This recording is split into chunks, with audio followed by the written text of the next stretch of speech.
Recording start हुआ? Yes ma'am. Screen share हुआ? Yes.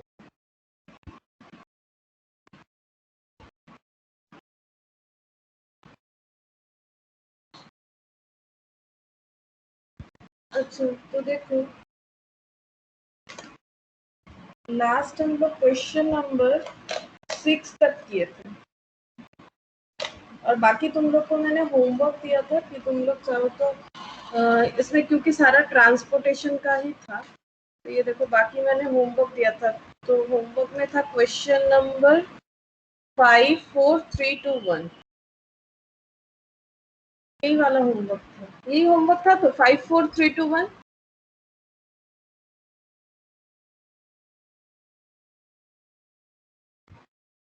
Last हम लोग क्वेश्चन 6 तक किए थे ना।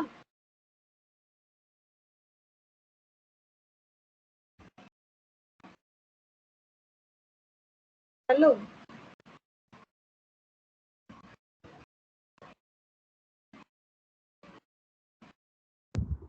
यस मैम 6 অবধি ছিল 5 4 3 2 1 টা হোমওয়ার্ক ছিল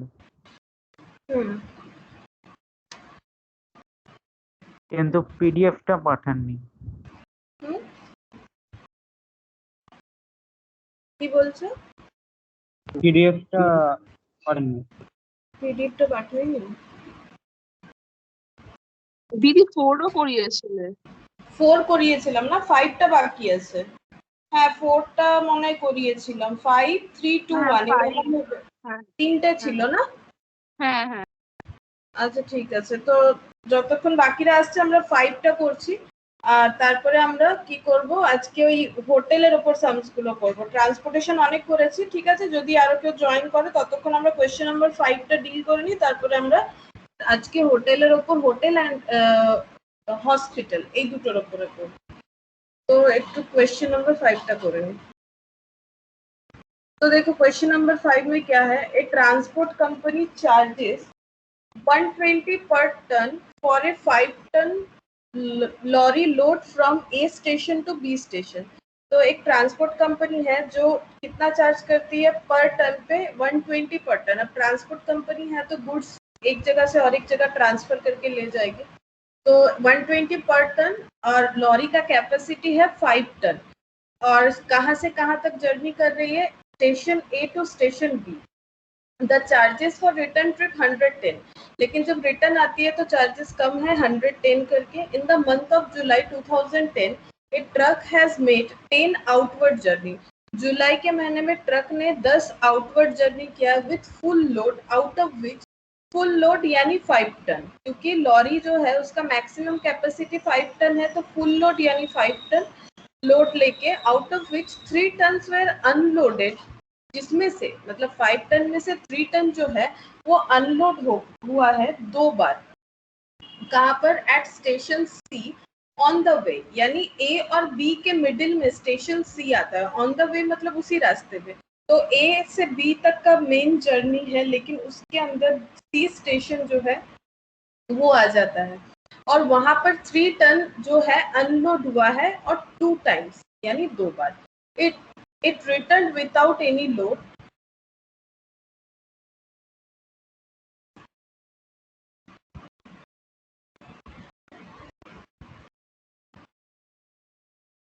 good evening motion.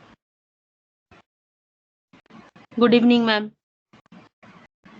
It returned without any load once only from C station to A station। ये एक बार रिटर्न जब हुई है विदाउट एनी लोड, यानी कुछ भी इसने लोड नहीं किया है और एक ही बार सी स्टेशन से ए स्टेशन आई है। द एक्सपेंसेस इनकट दिया हुआ है, annual fixed charges, annual maintenance, monthly running charge और दिया हुआ you are required to find the cost per 10 kilometers absolute and the profit for the month of July 2010, assuming that no concession is made for delivery at the intermediate station। उसके बाद देखो distance from A station to B station is 210 kilometer and from A to C station 120। The truck carried load of 8 tons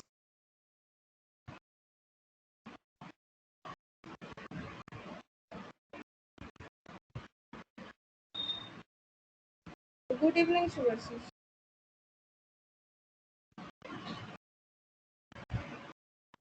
हाँ ma'am, good evening. The truck carried a load of 8 tons 5 times in the month while returning from B station but was once caught by the police and was fined. अब ये देखो यहाँ पर बोला है कि distance from A to B, A से B station का डिस्टेंस है 210 किलोमीटर और A से C का है 120 kilometre. Truck carried a load of 8 ton, जबकि कैपेसिटी है 5 टन, तो इसे बोलते हैं ओवरलोड। ओवरलोड कर लिया इसने, इसीलिए ओवरलोड करके पूरे महीने में 5 टाइम्स जर्नी किया है, return journey from B station, but was once caught by the police, लेकिन एक बार पुलिस ने देख लिया और फाइन चार्ज कर दिया है 2000 का। तो सबसे पहले हम लोगों को कैलकुलेट करना है एब्सोल्यूट टन किलोमीटर। तो पहले हम लोग एब्सोल्यूट टन किलोमीटर कैलकुलेट करेंगे। तो लिखेंगे calculation of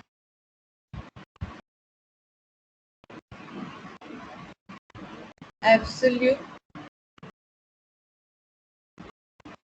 ton kilometre calculation करेंगे और हम लोग जर्नी को 2 पार्ट में डिवाइड करेंगे, एक मतलब जाना और रिटर्न होके आना। तो आउटवर्ड और रिटर्न जर्नी। आउटवर्ड जर्नी मतलब जब स्टार्ट हो रहा है, और सेकेंड हम लोग लिखेंगे रिटर्न जर्नी।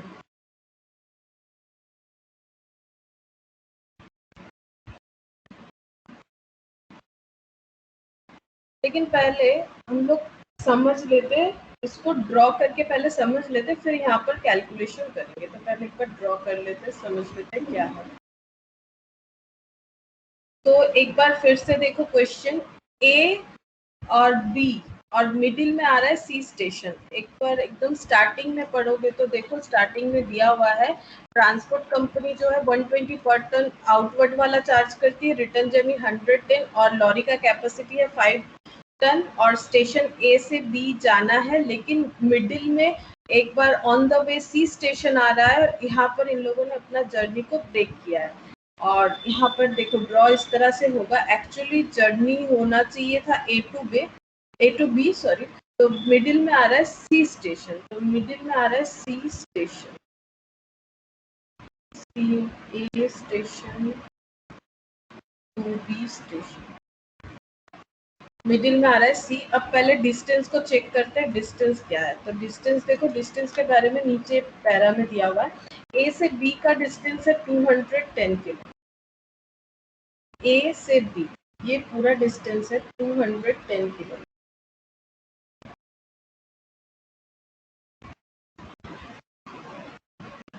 ये पूरा मैंने यहाँ कवर करके दिखाया 210 किलोमीटर, ये पूरा डिस्टेंस।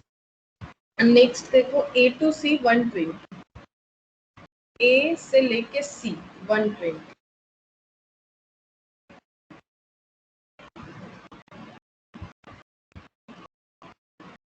ए से सी का डिस्टेंस है 120 किलोमीटर। तो हम लोग को और एक डिस्टेंस भी पता होना चाहिए, दैट इज बी टू सी। तो मुझे बता सकते हो बी टू सी का डिस्टेंस क्या होगा। ड्रॉ में देखो ये पूरा ब्लू कलर का जो रास्ता दिख रहा है ये 210 किलोमीटर है, जबकि ये जो येलो कलर वाला रास्ता दिख रहा है वो है 120 90 किलोमीटर। 90 किलोमीटर माइनस करके देख लो, 90 किलोमीटर ही आएगा, क्योंकि ये अगर 90 किलोमीटर होगा तभी ना। ये पूरा अगर 210 है और अप टू यहाँ तक, यहाँ से यहाँ तक, ये देखो यहाँ से यहाँ तक 120 है, ये 120 है, ये पूरा 210 है, तो बाकी कितना हो जाएगा 90 किलोमीटर। तो सबसे पहले तो हम लोग को ये पता कर लेना चाहिए कि ये डिस्टेंस कितना कितना कवर हो रहा है। अब हम लोग जर्नी देखेंगे कि जर्नी किस तरह से हो रहा है, कितना बार ब्रेक हुआ है, मतलब सी में कितना बार रुका है, लॉरी जो है सी में कितना बार रुका है।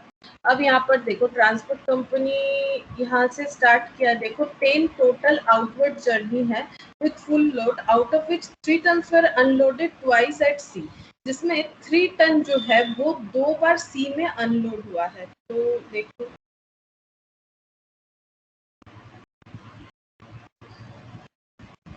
तो सी में एक बार 3 टन अनलोड हुआ है, मैंने माइनस करके दिखाया, फिर माइनस देखो 3 टन, सी, ठीक है, ए सी पॉइंट में अनलोड हुआ है। इसका मतलब ब्रेक जर्नी 2 बार हुआ होगा, मतलब ए टू बी जो पूरा 10 आउटवर्ड्स जर्नी हम लोग को सम्स में बता दिया, ए टू बी 10 टाइम्स किया है लॉरी, लेकिन 2 टाइम्स ऐसा है जब उसने सी में होल्ड किया और 3 टन एंड 3 टन जो है अनलोड किया। It returned without any load once only from C station to A station। और एक बार ऐसा है जो वो सी से ए स्टेशन जब आया है तो कुछ भी लेके नहीं आया, ठीक है। तो रिटर्न वाला बाद में देखते हैं, पहले ये वाला चेक करते हैं आउटवर्ड क्या हो रहा है। यानी एक बार जर्नी इस तरह से हुआ है, A to B, A to B journey हुआ है, फिर ए टू सी जर्नी हुआ है और सी टू बी जर्नी हुआ है। एक बार चेक करके देखो क्यों हम ऐसा बोल रहे हैं। टोटल 10 जर्नी किस तरह से हुआ है। कुछ जर्नी ऐसा है जो सी में ना रुके बी तक कवर हुआ है, ए टू बी, और कुछ जर्नी ऐसा है ए से सी फिर सी से बी। तो ये देखो ए से सी से बी, ऐसा तो 2 बार हुआ है क्योंकि 2 बार 3 टन जो है वो अनलोड हुआ है। तो ए टू बी कितना बार होगा, तो अगर ये 2 टाइम्स करके है, 2 टाइम्स, तो फिर ये कितना हो जाएगा टोटल, तो 8 बार 8 आउटवर्ड्स जर्नी है, तो ये 8 टाइम्स हो जाएगा।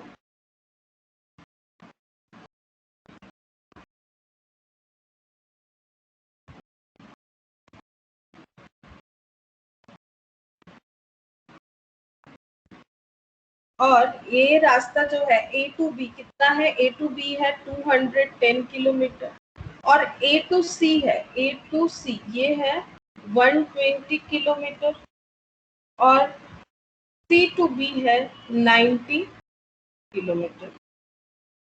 अब जब ए टू बी गया है तो 5 टन लेके गया है, और जब ए टू सी तब कितना टन होगा, ए टू सी तब भी 5 टन ही होगा, क्योंकि जब ए से सी तक आ रहा है, क्योंकि बार बार 5 टन लोड करके ही लेके आ रहा है, तो ए से सी तक जब आया होगा तो 5 टन ही लेके आया होगा, और यहाँ आके 3 टन मतलब अनलोड कर दिया। तो सी से जब बी गया होगा तो कितना टन लेके गया होगा, अगर 5 टन में से 3 टन माइनस हो जाएगा तो कितना बचेगा, 2 टन।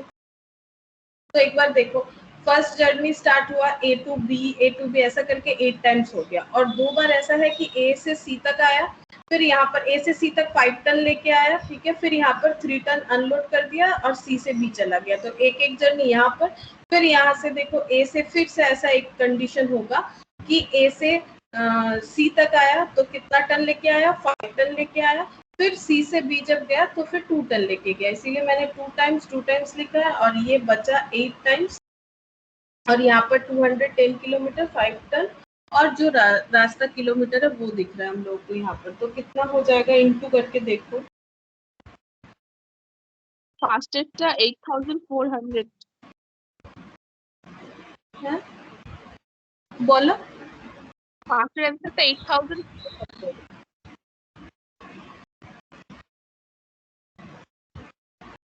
ফার্স্টেরটা কি বললে রোশনি?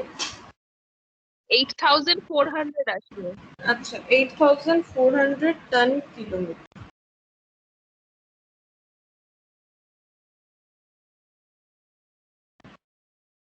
ये हो रहा है 1200 टन किलोमीटर, और ये हो रहा है 360 टन किलोमीटर। इसी को हम लोग को वहाँ करना है। ये आउटवर्ड जर्नी मैंने दिखाई, यही चीज को हम लोग यहाँ पर लिखेंगे। ये देखो, इसको अब लिख लेते हैं, एक बार समझ लिए, इसको अब लिख लेते हैं इस तरह से, station A to B,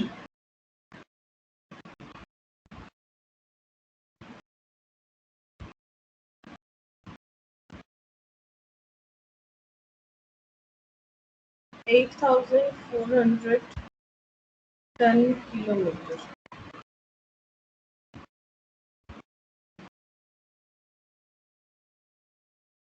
station A to C 2 times into 120 kilometer into 5 ton, 1200 ton kilometer। Station C to B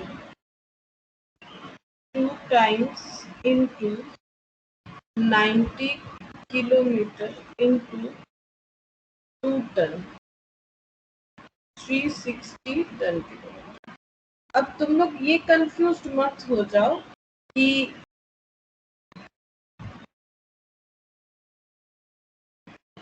ये देखो तुम लोग सोच रहे हो 8 + 2 + 2 तो ये 12 हो जा रहा है। एक्चुअली ये जो है ये ब्रेक जर्नी को तो मुझे इसी तरह से दिखाना पड़ेगा ना, क्योंकि ब्रेक जर्नी 2 बार हुआ है और यहाँ से यहाँ तक और यहाँ से यहाँ तक। ये जो 2 टाइम्स हुआ है, ये जब हम अलग अलग लिख रहे हैं A to C फिर C to B लिख रहे हैं, इसे जब हम अलग अलग लिख रहे हैं तो वो 2 बार करके लिखना पड़ रहा है। A to C ऐसा 2 बार खाली हो रहा है, फिर C to B ऐसा 2 बार। तो काउंट करने के लिए हमें उसी तरह से काउंट करना है, तभी यहाँ पर 12 टाइम्स दिख रहा है। बाकी ये 12 टाइम्स नहीं है, ये 10 आउटवर्ड जर्नी ही है, लेकिन इसमें ब्रेक जर्नी है तो इसीलिए वो 12 दिख रहा होगा तुम लोग को, लेकिन ये 10 आउटवर्ड जर्नी है क्योंकि ये A to C, C to B ये कंप्लीट है एक्चुअली A to B, ये कंप्लीट A to B है 2 टाइम्स। तो 8 + 2 10 टाइम्स ही हो रहा है, लेकिन ये जब ब्रेक जर्नी हो रहा है जिसे हम लोग कैलकुलेट करने के लिए लिखेंगे, बिकॉज अलग अलग टन के साथ हो रहा है तो वो अलग कैलकुलेशन करते वक्त यहाँ पर 2 टाइम्स एंड 2 टाइम्स हम लोग को अप्लाई करना पड़ेगा, because A to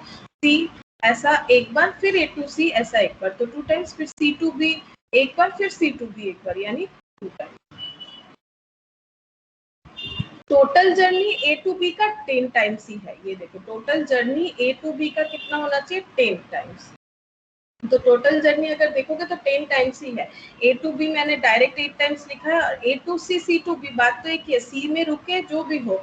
outward journey तो मतलब A से जा रहा है B में, बस C में होल्ड कर रहा है, तो इसीलिए यहाँ पर मैंने कैलकुलेशन के लिए इस तरह से लिखा है। बाकी ये 10 आउटवर्ड जर्नी को ही कवर करता है। अब हम लोग को रिटर्न जर्नी का देखना है कैलकुलेशन, तो रिटर्न जर्नी हम लोग चेक करते हैं क्या है।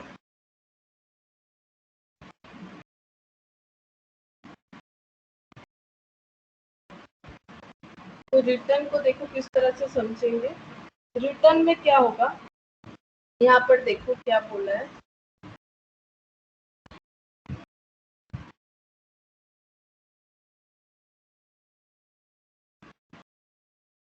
It returned without any load once only from C to A. C to A में एक बार without any load आया है। उसके अलावा यहाँ देखो the truck carried a load of 8 tons 5 times in the month while returning. एक बार ऐसा हुआ है कि ट्रक रिटर्न हो रहा है और ओवरलोड यानी 8 टन के साथ रिटर्न हुआ है, और ऐसा 5 टाइम्स हुआ है। और ये कहाँ से कहाँ रिटर्न होते वक्त हुआ है, B स्टेशन। ठीक है, ये returning from B station, direct B station से जब रिटर्न हो रहा है तो देखो जब B to A B station से रिटर्न हो रहा है तो 5 टाइम्स ऐसा हुआ है कि उसने कर लिया है ओवरलोड, और B टू A का डिस्टेंस है 210 किलोमीटर और ओवरलोड 8 टन, तो ये एक हो जाएगा। और उसके बाद यहाँ पर देखो उसके बाद कौन सा जर्नी होगा, B टू A ये 5 टाइम्स हुआ, तो और कितना बचेगा, और हम लोगों का 5 टाइम्स ही बचेगा। B टू A जब आ रहा है तो एक बार ओवरलोड करके आया है 8 टन, तो वो 5 टाइम्स है, और बाकी 10 आउटवर्ड जर्नी है तो रिटर्न जर्नी भी 10 होगा। तो लेकिन ऐसा 2 बार होगा जब वो C में ब्रेक करते हुए आएगा, यानी B से कहाँ रिटर्न आएगा, B से C आएगा, क्योंकि ये देखो B से C आएगा, ऐसा भी होगा, फिर C से A आएगा। ये देखो यहाँ पर लिखा हुआ है A truck has made an outward journey with full load out of 3 tons were unloaded twice at C station on the it returned without any load once only from C station to A station। और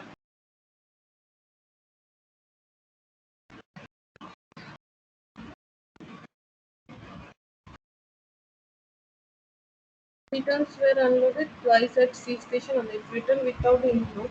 अच्छा, तो एक ही बार ऐसा है जो वो C से A आ रहा है, एक ही बार ऐसा है जब वो C से A आएगा, वो भी विदाउट एनी लोड। तो ये नेक्स्ट वाला भी B टू A ही होगा। तो अगर एक बार ऐसा है जो वो C टू A आ रहा है तो वो भी क्या हो रहा है, without any load. C to A आ रहा है विदाउट एनी लोड, ऐसा एक बार हो रहा है।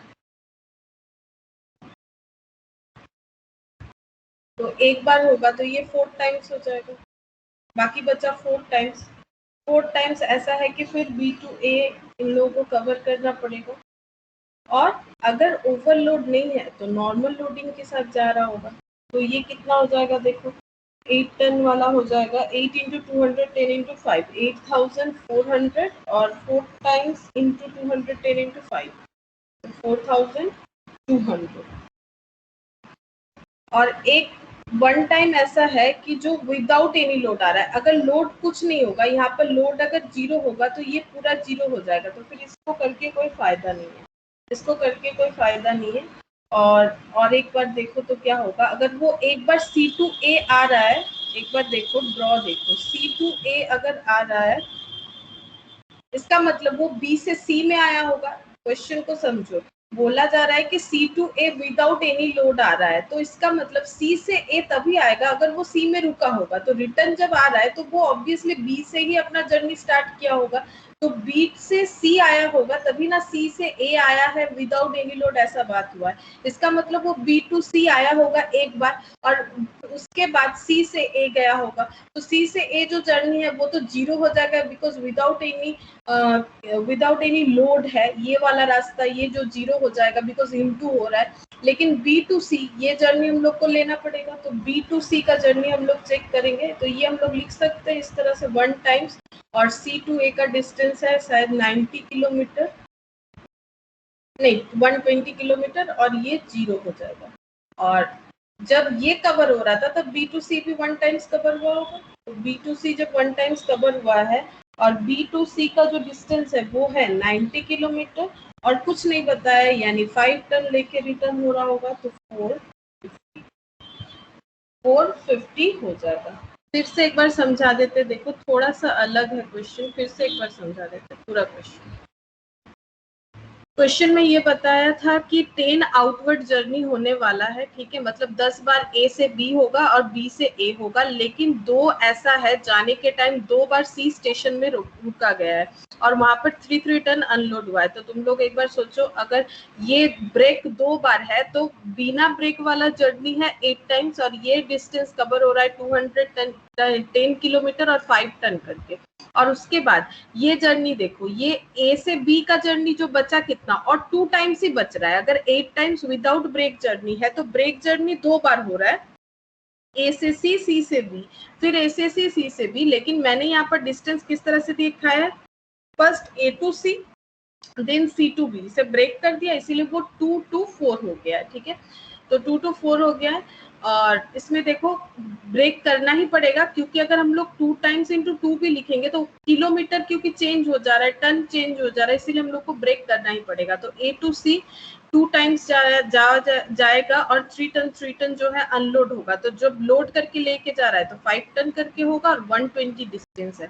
और जब C से B जाएगा तब 2 टाइम्स, वो भी 2 टाइम्स होगा, यहाँ अनलोड करने के बाद एक बार, फिर यहाँ अनलोड करने के बाद एक बार, तो 2 टाइम्स डिस्टेंस 90 किलोमीटर और अनलोड 3 टन हो जाएगा, तो बचेगा 5 टन, 360 टन किलोमीटर।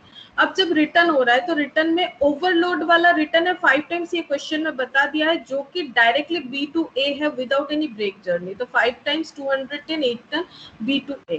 अगर 5 टाइम्स जो है वो ओवरलोड वाला है तो बिना ओवरलोड वाला कितना बचेगा, और 5 टाइम्स बचेगा। लेकिन क्वेश्चन में ये बता दिया है C to A जब वो वापस आ रहा है C से A। अब तुम लोग समझो, अगर C से A वो वापस आ रहा है, इसका मतलब उसने ब्रेक जर्नी किया होगा। C से A तभी आएगा अगर B से C आया होगा, B से C आके रुकेगा तभी तो C से A जाएगा। तो C से A जा रहा है विदाउट एनी लोड, तो उसमें क्या हो जाएगा, उसका पूरा जीरो हो जाएगा आंसर, बिकॉज लोड इनटू हो रहा है तो जीरो हो जा रहा है। अब B to C भी काउंट करना पड़ेगा, तभी तो C to A आया है। तो B to C का हम लोगों ने देखो एक बार काउंट कर लिया है 90 किलोमीटर 5 टन, तो ये हो गया 5 1 6 और ये दोनों मिला के 1 है, तो 5 और 1 6 और बाकी बचा 4 टाइम्स वाला जर्नी जो कि 210 वाला ही होगा, लेकिन ओवरलोड नहीं है, यानी 5 टन 420। अब इसको हम लोग यहाँ पर लिखेंगे।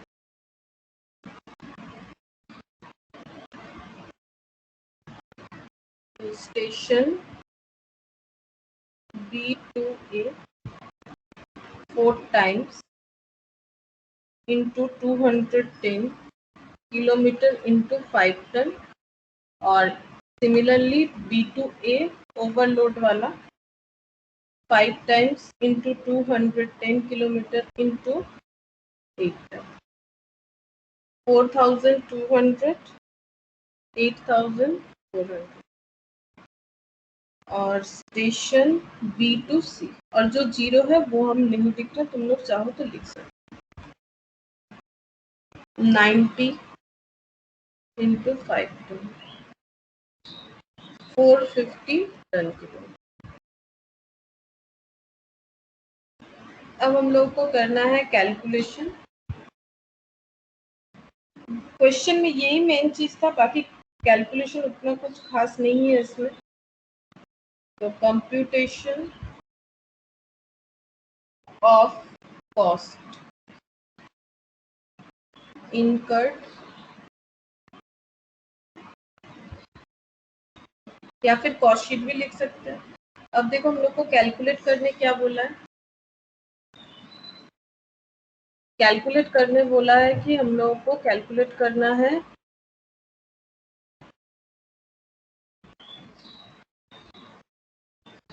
द एक्सपेंसेस इनकर्ड दिया हुआ है, और हम लोग को कॉस्ट पर किलोमीटर कैलकुलेट करना है, एब्सोल्यूट कॉस्ट पर किलोमीटर। तो ये मंथली दिया हुआ है, तो एनुअल देखो ये दिया हुआ है, जुलाई महीने का डेटा दिया हुआ है, जो भी जर्नी है वो एक मंथ का है, यानी हम लोग को सारा एक्सपेंस को मंथली ट्रांसफर कर लेना चाहिए। तो एनुअल फिक्स्ड एक्सपेंस दिया हुआ है, एनुअल मेंटेनेंस यानी दोनों ही फिक्स्ड खर्चा हो गया, और मंथली रनिंग चार्जेस यानी वेरिएबल चार्जेस। तो हम लोग इसे सिंपल ऐसे ही लिखेंगे तो काफी है, annual fixed charges equal to ₹38,400 plus annual maintenance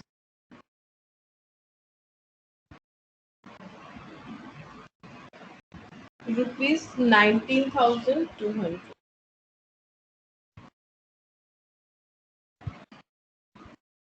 57,600 total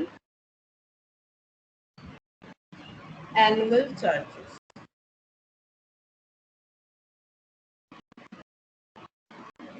अब इससे हम लोग कैलकुलेट करते हैं पर मंथ का टोटल एनुअल चार्जेस, तो total monthly charges monthly calculate कर लेते हैं।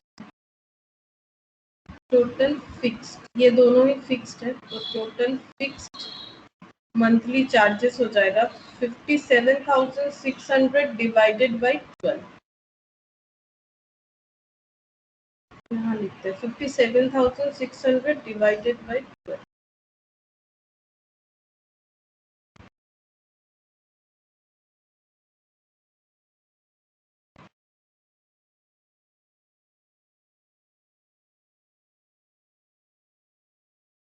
तो ये आ रहा है 4,800। अब इसमें ऐड कर देंगे monthly running charge.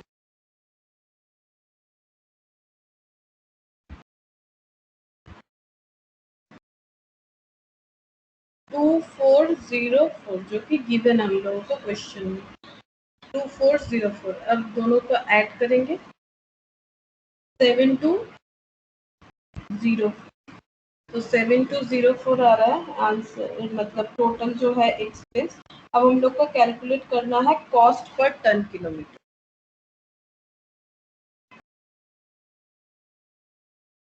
Cost per ton kilometre 7203 divided by ₹7203 divided by हम लोग करेंगे 23,000, मतलब ये देखो ये टोटल करना पड़ेगा हमें, ये जो है इसका टोटल कैलकुलेट करेंगे तो पता चल जाएगा कितना होगा। इसका टोटल कैलकुलेट करो 8,400, 1,200, 360, 4,200, 8,400, 450। बताओ कितना हो रहा है, टोटल करके बताओ कितना हो रहा है। 23010। 23010, हाँ 23010।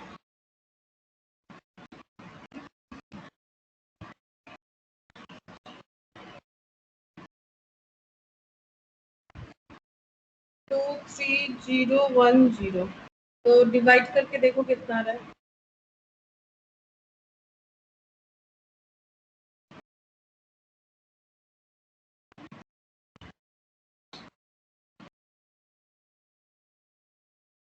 দিদি ওটা ওপরে একটা 7204 বেরিয়েছিল তো, হ্যাঁ ওই 7203 লিখেছিল, 04 হবে।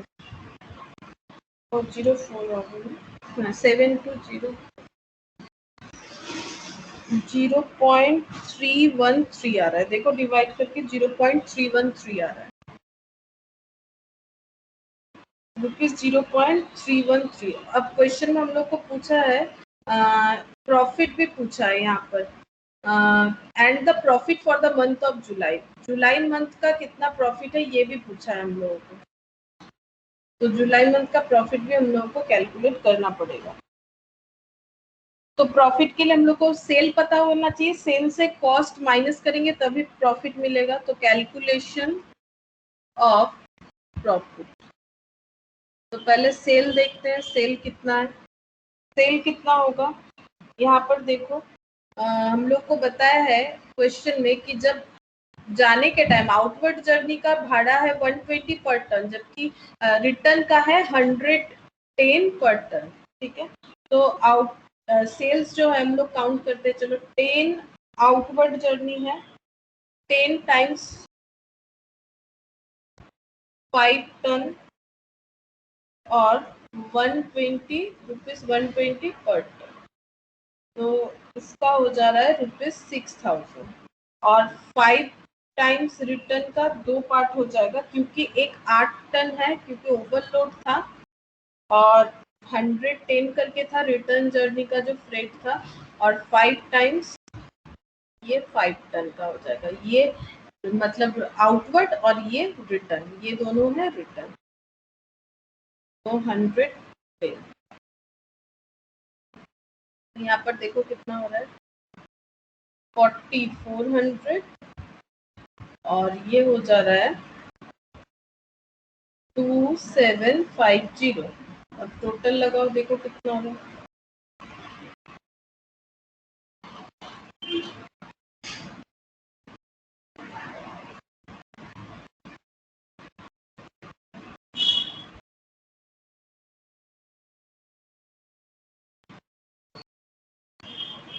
$13,150, ये टोटल हो गया सेल, क्योंकि टोटल जर्नी था 10 एंड 10 आउटवर्ड 10 रिटर्न, लेकिन दोनों का जो है क्योंकि फ्रेट जो है पर टन के हिसाब से है, तो 5 टन एंड 8 टन और ये 5 टन। अच्छा, अब इसमें फाइन लगा था ओवरलोड के लिए, तो उसे माइनस कर देंगे तभी पता चलेगा कि एक्चुअली प्रॉफिट कितना है, तो फाइन माइनस करने से नेट प्रॉफिट आ रहा है 11,150, और इससे माइनस कर देंगे कॉस्ट, जो है हम लोगों का जो कॉस्ट आया है वो आया है 7204 7204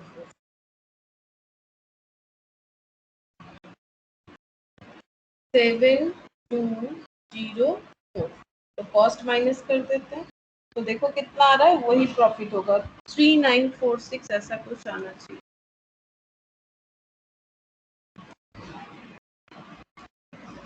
হ্যাঁ দিদি ওটাই এসছে।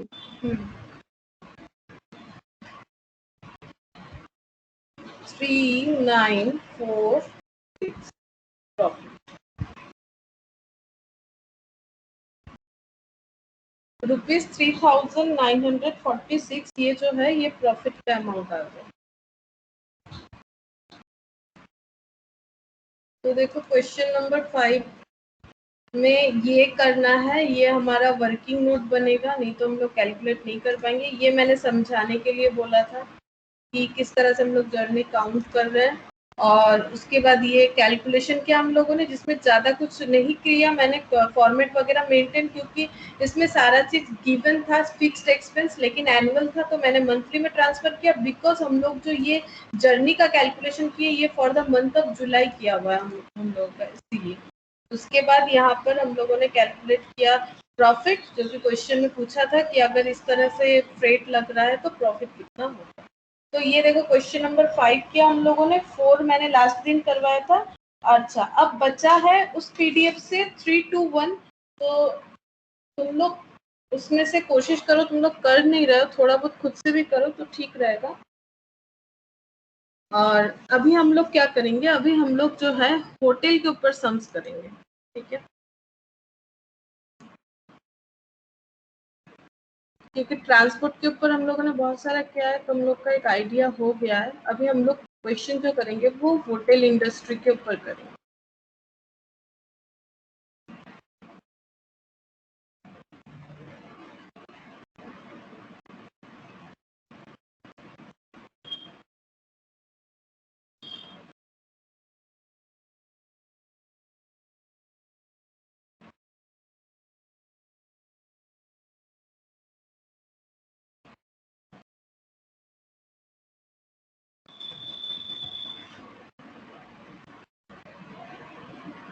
तो देखो क्या दिया हुआ है,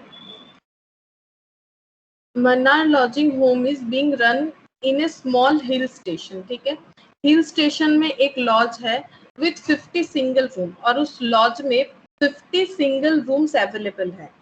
the home offers concessional rates during 6 off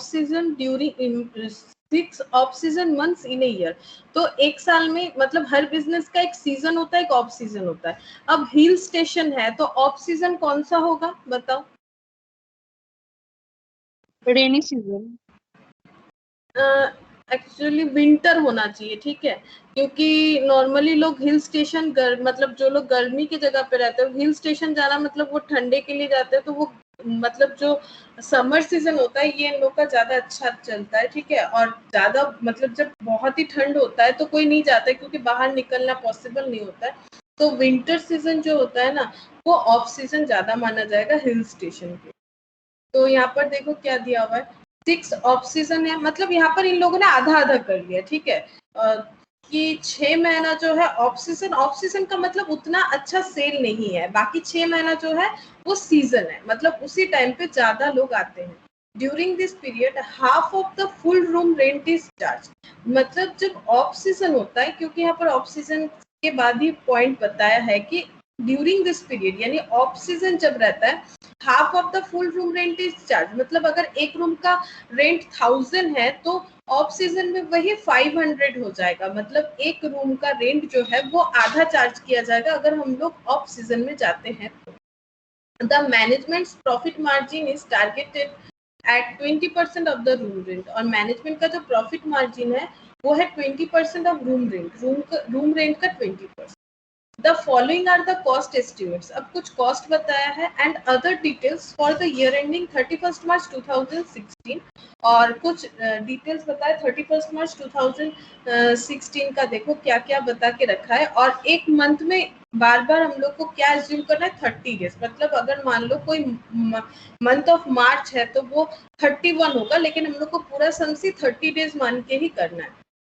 तो कॉस्ट नीचे दिया हुआ है, और हम लोगों को जो डेटा दिया हुआ है वो एक ईयर का दिया हुआ है, और हम लोगों को हर जो मंथ का डे है वो 30 डेज हम लोग को एज्यूम करने के लिए बोला गया है। Occupancy during the season is 80%। Occupancy मतलब कितना रूम जो है वो ऑक्यूपाई होता है, यानी कितने लोग आते हैं। तो जब सीजन रहता है तो 80% मतलब लगभग 80% रूम ऑक्यूपाई रहता है, लेकिन जब ऑफ सीजन होता है सिर्फ 40% रूम ऑक्यूपाई होता है, मतलब 50% सेल जो है वो कम हो गया। देखो 80% था वो 40% हो। अब एक्सपेंस देखो, staff salary excluding room attendance, मतलब रूम में जो सर्विस देने आते हैं उन लोग को छोड़ के बाकी जो भी स्टाफ है उनका सैलरी है 2,75,000। Repairs to building, building repairs करवाने का खर्चा 1,30,500। Laundry and lining 40,000। Interior and tapestry 87,500 और sundry expense 95,400। ये सब yearly expense दिया हुआ। Annual depreciation is to be provided for building। Building में annual depreciation है 5%, furniture and equipment में है 15%। स्ट्रेट लाइन बेसिस, ठीक है, हम लोग को तो एक ही साल का करना है, चाहे स्ट्रेट लाइन हो चाहे WDP हो। रूम अटेंडेंट्स आर पेड ₹5 पर रूम, मतलब जो रूम में जाके सर्विस देते हैं जो स्टाफ, उन लोगों को मिलेगा ₹5 पर रूम डे, मतलब एक दिन एक रूम में सर्विस देने के लिए ₹5 मिलेगा on the basis of occupancy of the room in a month. और ये किस तरह से मिलेगा कि मंथली रूम किस तरह से ऑक्यूपाई है उसके ऊपर डिपेंड करेगा। मंथली लाइटिंग चार्जेस आर 120 पर रूम। मंथली लाइटिंग चार्जेस जो है 120 पर रूम है, accept in 4 months in winter when it is 30 पर रूम। क्योंकि विंटर में हिल स्टेशन में तो फिर लाइटिंग का उतना जरूरत नहीं होता है, मतलब जो भी पंखा वगैरह कूलर वगैरह जो भी होगा तो ये सब का उतना जरूरत नहीं होगा, इसीलिए विंटर में जो है इलेक्ट्रिसिटी चार्जेस हो जाता है 30 पर रूम, जो कि वो बाकी टाइम पे रहता है 120 पर रूम। लेकिन ये 4 मंथ्स विंटर लिया इन लोगों ने, 4 मंथ्स विंटर में 30 पर रूम रहेगा। And this cost is on the basis of full occupancy for a month, और ये जो है ये फुल ऑक्यूपेंसी के ऊपर डिपेंड करेगा। Total investment in the room, पूरा रूम का इन्वेस्टमेंट है in the home, investment in the home is मतलब जो लॉज बनाया गया है उसमें 100 लाख का एक्सपेंस किया गया है, इन्वेस्टमेंट किया गया है। और ये 100 लाख का बाइफर्केशन क्या है, 80 lakh related to building, building को ही बनाने का खर्चा 80 lakh and balance for furniture and equipment, और बाकी जो है फर्नीचर और इक्विपमेंट के लिए खर्चा किया गया है। तो 80 लाख अगर बिल्डिंग के लिए है तो फिर 20 लाख हो जाएगा furniture and equipment. You are required to work out the room rent chargeable per day both during the season and the off season months on the basis of the foregoing information. हम लोग को करना क्या, हम लोग को calculate करना है seasonal room rent end off season room rent, और पर डे बेसिस पे हम लोगों को ये कैलकुलेट करना है। तो सबसे पहले हम लोगों को ये कैलकुलेट करना चाहिए कि रूम डेज कितना हो रहा है। जैसे हम लोग टन किलोमीटर या फिर मैन डेज कैलकुलेट करते हैं, कितना ह्यूमन बीइंग कितना दिन काम कर रहा है, या फिर अगर हम लोग टन किलोमीटर जैसे अभी कैलकुलेट किए, उसी तरह से हम लोग को ये चेक करना पड़ेगा कि हम लोगों का रूम डेज क्या हो रहा है।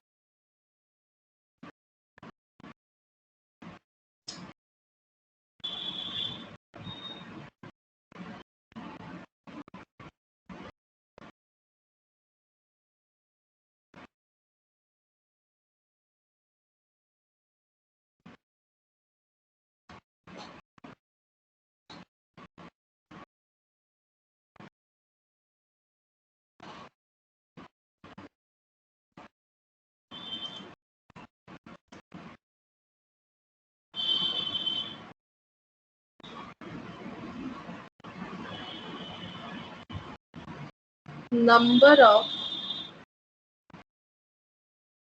Room days in a year, मतलब क्या ऑक्यूपेंसी रहता है। तो दो तरह से हम लोग ऑक्यूपेंसी कैलकुलेट करेंगे, during season and during off season.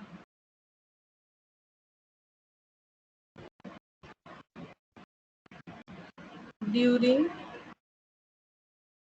Season, तो सीजन और ऑफ सीजन को इन लोगों ने किस तरह से डिवाइड किया, सीजन एंड ऑफ सीजन को इन लोगों ने डिवाइड किया है 6 months एंड 6 months बेसिस पे। 6 months एंड 6 months, ये देखो the home offers concessional rates during 6 off season, यानी 6 सीजनल होगा।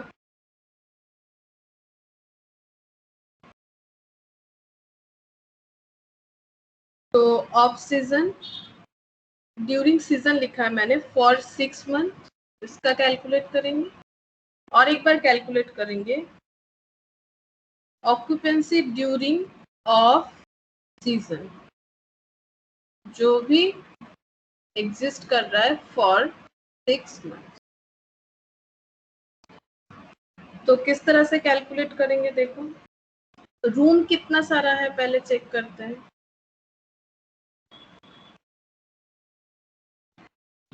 तो रूम है देखो 50 रूम्स है, तो 50 रूम्स, तो रूम तो सीजन हो चाहे ऑफ सीजन हो, रूम तो उतने सारे ही रहेंगे 50 रूम्स।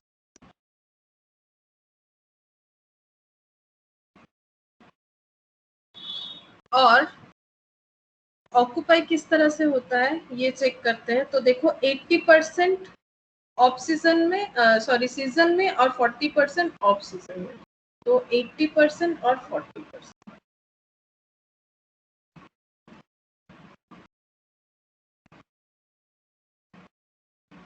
इंटू 80% इंटू 40%, तो ये हो गया रूम ऑक्यूपाई।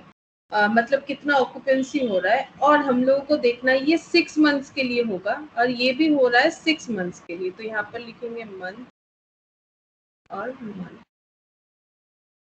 और इनटू करना पड़ेगा। अब ये जो है डेज हिसाब से, क्योंकि हर मंथ में 30 डेज काउंट करने बोला है, तो 6 मंथ्स में कितना डेज होगा, बिकॉज हम लोग क्या कैलकुलेट कर रहे हैं, हम लोग कैलकुलेट कर रहे हैं number of room days calculate कर रहे हैं। तो डेज, तो 6 मंथ्स में कितना डेज है, इंटू 30 डेज, यहाँ भी करेंगे इंटू 30 डेज। तो देखो यहाँ पर आंसर क्या आ रहा है और यहाँ पर आंसर क्या आ रहा है। तो 50 into 6 month into 30 days into 80%, तो 7200 रूम डेज। और यहाँ पर देखो 50 इंटू 6 इंटू 30 इंटू 40%, तो 3600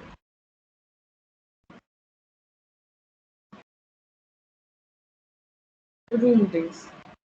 तो total number of room days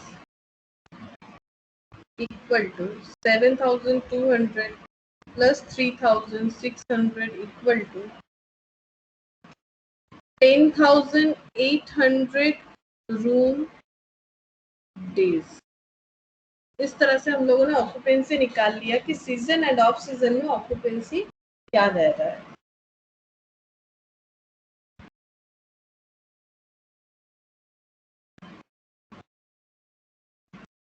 next हम लोग कैलकुलेट करेंगे, 0.2 लिख लेते हैं, उसे 0.1 लिख लेंगे। यहाँ पर 0.1 दे दिया मैंने। 0.2 में लिखेंगे attendance salary.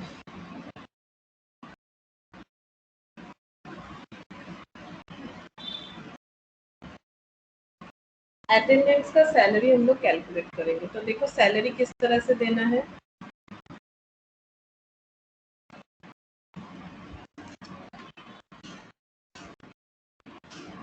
Attendance are paid, point number 4 में देखो 5 per room day on the basis of occupancy of the room in a month। 5 per room day यानी 5 रुपए करके।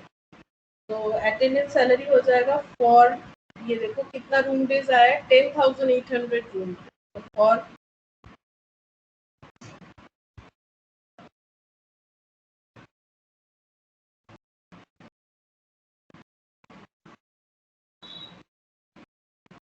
अटेंडेंस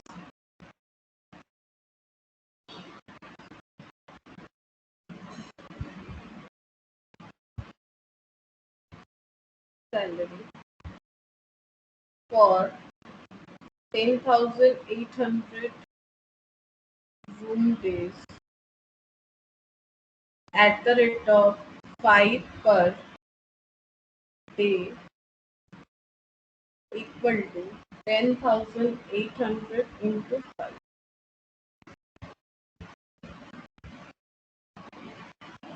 54,000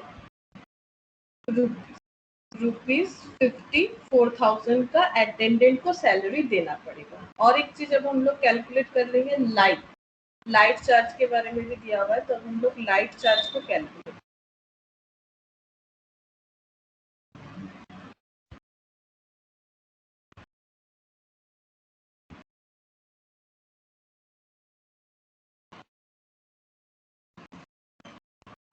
लाइट चार्ज के बारे में क्या बोला है एक बार देखो। पॉइंट नंबर 5 को रीड करो और देखो लाइट चार्ज के बारे में क्या बोला है। लाइट चार्ज के बारे में बोला गया है कि मंथली लाइट चार्ज बोला गया है 120 पर room accept in 4 months in winter. मतलब 4 मंथ्स अलग रहेगा लाइट चार्ज और बाकी बचा फिर 8 मंथ्स इसमें अलग रहेगा। 4 मंथ्स का अलग रहेगा, 8 मंथ्स का अलग रहेगा। विंटर वाला 30 हो जाएगा और जो विंटर छोड़ के है वो 120 करके है। And this cost is on the basis of full occupancy for a month. और ये डिपेंड कर रहा है ऑक्यूपेंसी के ऊपर। लाइट चार्जेस जो है डिपेंड करेगा ऑक्यूपेंसी के ऊपर। तो देखो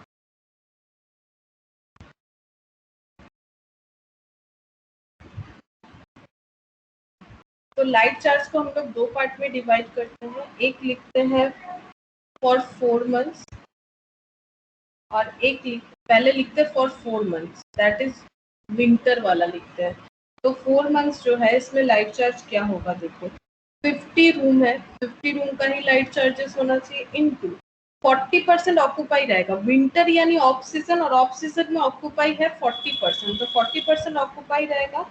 और बिल जो है वो 30 रुपीज 30 पर रूम है, और मंथ कितना हो रहा है 4 मंथ्स, तो कितना होगा light charges, light charges for 4 months हो जाएगा 50 इंटू 40% इंटू 30 इंटू 4, तो देखो कितना हो रहा है 2400 हो रहा है, rupees 2400 light charges for 4 month. 4 months यानी विंटर में 30 पर रुपीज करके है, और डिपेंड करता है ऑक्यूपेंसी के ऊपर। विंटर में मतलब जो ऑफ सीजन है वो हिल स्टेशन का विंटर होता है, तो 50 रूम इंटू 40%, ठीक है 50 रूम इंटू 40% हो जाएगा, इंटू रुपीज 30 पर रूम इंटू 4, ये है मंथ। और सेम इसी तरह से हम लोग निकालेंगे बाकी लाइट चार्जेस, तो इसी का ही नेक्स्ट पॉइंट दे देते हैं, ये पॉइंट ए दे दिया मैंने, यहाँ पर पॉइंट बी देते हैं, light charge for another 8 month, बाकी 8 मंथ में लाइट चार्जेस क्या होगा। अब इसका देखो 8 मंथ जो है, अब क्योंकि हम लोगों का सीजन किस तरह से डिवाइडेड है, 6 months off season and 6 months season. अब ये जो लाइट चार्जेस फॉर 4 मंथ्स, ये कैसा सीजन है, ऑफ सीजन है, क्योंकि ये विंटर के चलते कम है। लेकिन ऑफ सीजन हमारा कितना है, ऑफ सीजन हमारा टोटल 6 मंथ्स है, तो ये जो 8 मंथ्स है इसमें 2 मंथ हो जाएगा ऑफ सीजन और 6 मंथ्स हो जाएगा सीजन।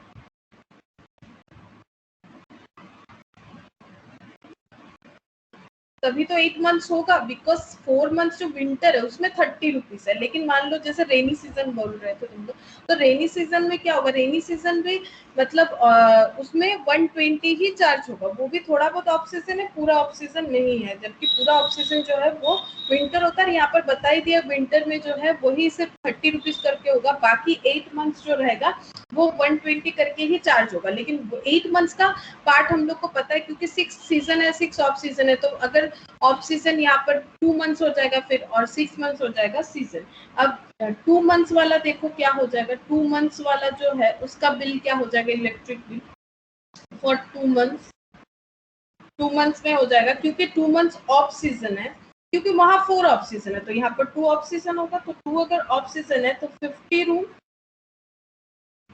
इनटू ऑफ सीजन में 40% occupancy, rupees 120 electric charges change नहीं हो रहा है, और इंटू 2 यहाँ पर एक वैल्यू आ जाएगा। और फॉर 6 मंथ, जो सीजन वाला 6 मंथ है उसमें 50 रूम तो उतना ही रहेगा, 80% ऑक्यूपेंसी बिकॉज वो सीजन है, रुपीज 120 एंड 6 मंथ।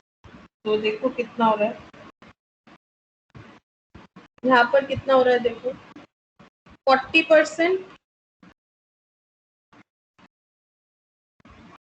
4800 हो रहा है, रुपीज 4800, और यहाँ पर चेक करो कितना हो रहा है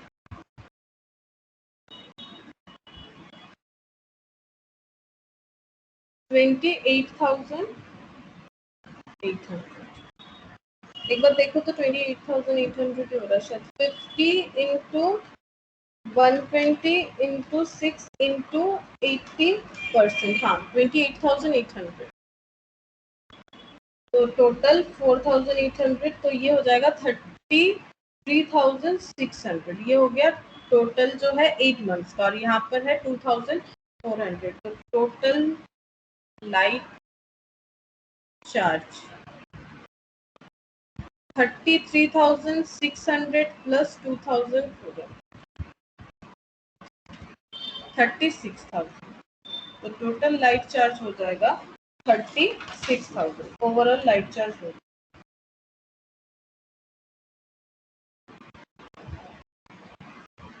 तो हम लोगों ने अटेंडेंस, सैलरी कैलकुलेट कर लिया, लाइट चार्ज कैलकुलेट कर लिया। अब हम लोग क्वेश्चन को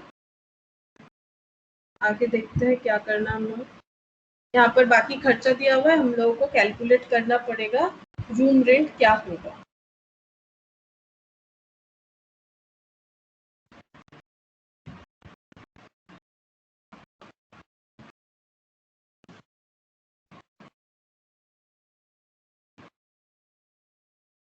स्टेटमेंट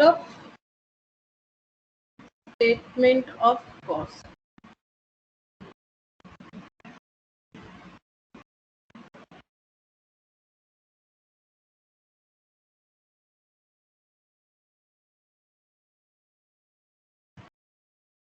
देखो क्या क्या एक्सपेंस दिया हुआ है।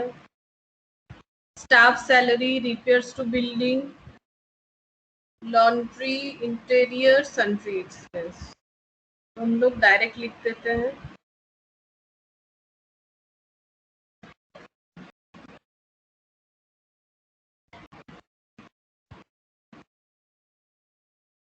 सैलरी लिखते हैं पहले, स्टाफ सैलरी फिक्स्ड हो रहा है ये 2,70,000।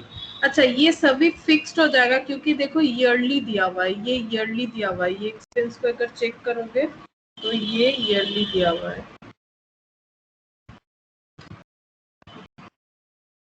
31 मार्च 2016 का। तो repairs to building, laundry, interior, ये सारा ही फिक्स्ड एक्सपेंस हो जाएगा। तो हम लोग को यहाँ पर वेरिएबल अलग से लिखने का जरूरत ही नहीं है। तो देखो staff salary 2,75,000, repairs 1,30,500, laundry and linen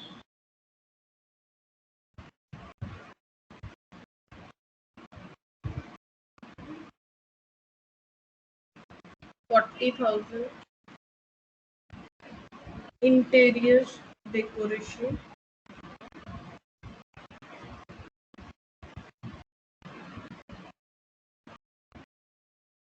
87,500, depreciation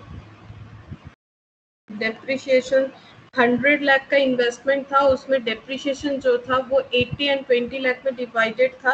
ये देखो 80 बिल्डिंग और 20 फर्नीचर इक्विपमेंट के लिए, और डेप्रिसिएशन हम लोग को चार्ज करना है 5% और 15%। तो डेप्रिसिएशन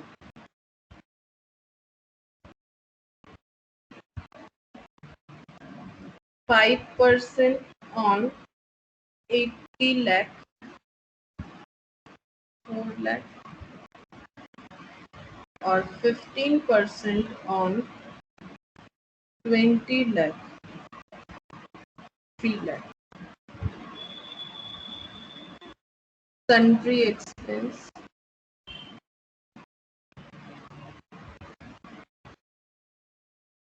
95,400, और हम लोग को लिखना पड़ेगा अटेंडेंस सैलरी और जो भी हम लोगों ने कैलकुलेट किया लाइट चार्जेस।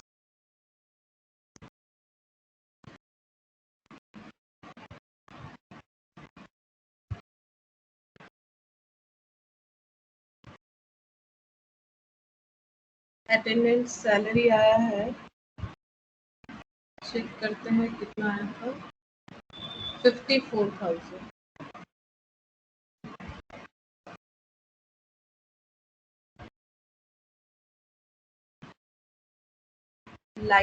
लाइट चार्जेस ये आया है 30,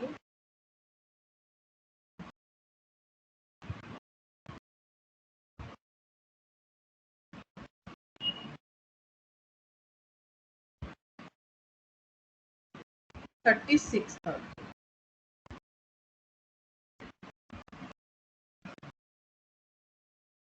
36,000 लाइट चार्ज। अब हम लोग को टोटल कैलकुलेट करना है, जिसे हम लोग लिखेंगे टोटल कॉस्ट। तो टोटल कॉस्ट कैलकुलेट करके तुम लोग मुझे बताओ कितना हो रहा है।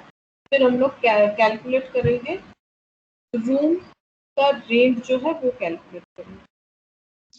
দিদি টোটাল কস্ট হচ্ছে 13000950। 130095। হুম, हाँ 95। 1418400 আসছে, একবার চেক কর, একবার দেখে নিচ্ছি, চেক কর।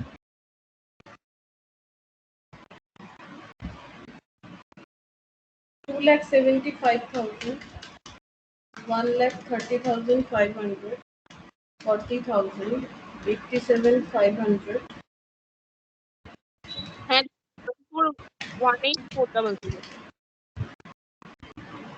এটাই আসছে তো 1418400। হ্যাঁ হ্যাঁ। হুম,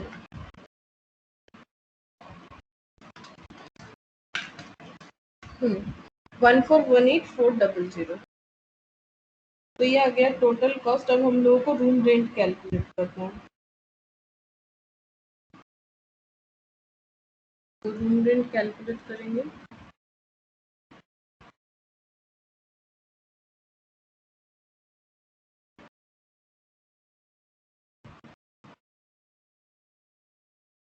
computation of room rent, cost per room day. तो हम लोग का पर रूम डे कितना होगा, पूरे ईयर का है 14,18,400, ये है पूरे ईयर का। और अभी हम लोगों ने देखा था रूम डेज हम लोग का कितना आया था, रूम डेज हम लोग का आया था यहाँ पर 10,800, लेकिन जो रूम ऑक्यूपाई है सीजनल कितना रहा 7,200, और ऑफ सीजन में जो है वो हो रहा है 3,600। लेकिन यहाँ पर हम लोगों को एक चीज बताया गया था कि जो रूम रेंट है वो ऑफ सीजन में क्या हो जाएगा, 50% हो जाएगा। ऑफ सीजन में जो है वो 50% हो जाएगा फुल रूम रेंट का। तो हमें यहाँ पर क्या करना है, इक्विवेलेंट करना पड़ेगा, ठीक है, फुल रूम डेज को इक्विवेलेंट करना पड़ेगा। मतलब ये देखो यहाँ पर एक वर्किंग नोट बनाते हैं। ड्यूरिंग सीजन, सीजन में 7,200, ये देखो सीजन में है 7,200, ऑफ सीजन में है 3,600। तो इसको क्या करना है, देखो ऑफ सीजन,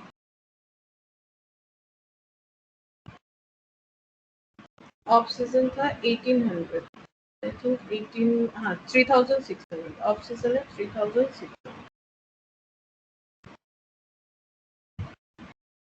3,600 यहाँ पर करना पड़ेगा। 3,600 डिवाइडेड बाई 50% या फिर 2 कर दो तो आ जाएगा 1,800। ये क्या हो गया, ये हुआ, ये इक्विवेलेंट कर दिया मैंने फुल रूम का, क्योंकि फुल रूम ऑक्यूपाई है 7,200 room days, full room occupy है 7,200 रूम डेज, ये है ड्यूरिंग सीजन। लेकिन ऑफ सीजन में जो ऑक्यूपेंसी है वो क्या है, वो आधा हो जा रहा है रूम रेंट के हिसाब से। ये देखो क्वेश्चन में ये बता के रखा था, यहाँ पर ये वाला, यही मेन चीज होता है होटल वाले सम्स में, यही समझना है हम लोग को। देखो यहाँ पर लिखा हुआ है during this period half of the full room rent is charge. यानी अगर कोई मतलब ऑफ सीजन में आ रहा है तो 2 रूम का रेंट देना मतलब सीजन में 1 रूम का रेंट देना। तो यहाँ पर ऑफ सीजन में 3,600 ऑक्यूपेंसी, मतलब सीजनल ऑक्यूपेंसी 1,800 रूम डेज। हम यहाँ पर एक बेस में इसे लेके आ गए कि 7,200 रूम डेज जो सीजन में ऑक्यूपाई है, और ऑफ सीजन में अगर 3,600 रूम डेज ऑक्यूपाई है तो उसे ही अगर ट्रांसफर कर लेते हैं, क्योंकि इसमें आधा रेंट मिलेगा, तो फुल रेंट मिलेगा कितना, मतलब 2 रूम रेंट में देने का मतलब जो हो जाएगा, अगर लॉज में 2 रूम रेंट में दे रहे हैं ऑफ सीजन में, तो सीजन में 1 रूम रेंट देने के बराबर है। तो ये देखो पूरा मैंने सीजन में ट्रांसफर कर लिया। सीजनल अगर 7,200 ऑक्यूपेंसी है तो फिर ऑफ सीजन में 3,600 वाले को हम लोग बोल सकते हैं कि 1,800 रूम डेज का ऑक्यूपेंसी है। तो इसे हम लोग लिखेंगे टोटल, इसे लिखना है हम लोग को टोटल फुल रूम डेज, क्योंकि ये हाफ था फुल रूम डेज। तो टोटल फुल रूम डेज हो गया 7,200 प्लस 1,800। 9,000। अब हम लोग को क्या करना है, अब हम लोग को cost per room base calculate करना है। तो डिवाइडेड बाय 9,000, डिवाइडेड बाय 9,000 कर देंगे तो देखो कितना आ रहा है, 157.60 रुपीज, 157.60 आ रहा है कॉस्ट पर रूम डे। अब हम लोग को रेंट पता करना है और क्वेश्चन में बताया था कि प्रॉफिट रखने का टारगेट है 20% ऑफ रेंट। ये देखो क्वेश्चन में बताया है 20% ऑफ रेंट, रेंट का 20%, जबकि ये रेंट नहीं है, ये कॉस्ट है। कॉस्ट में प्रॉफिट ऐड करेंगे तभी हम लोगों को रेंट मिलेगा।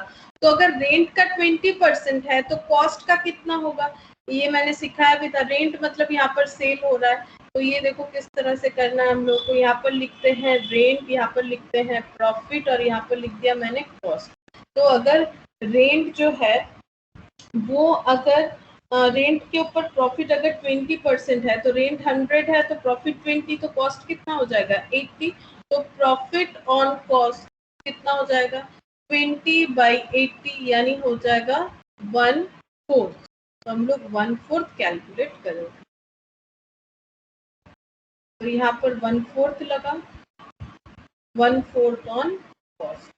तो 15,760 का 1/4, 3,900, सॉरी 157.60 का 1/4, तो 39.40 आ रहा है, रुपीज 39.40।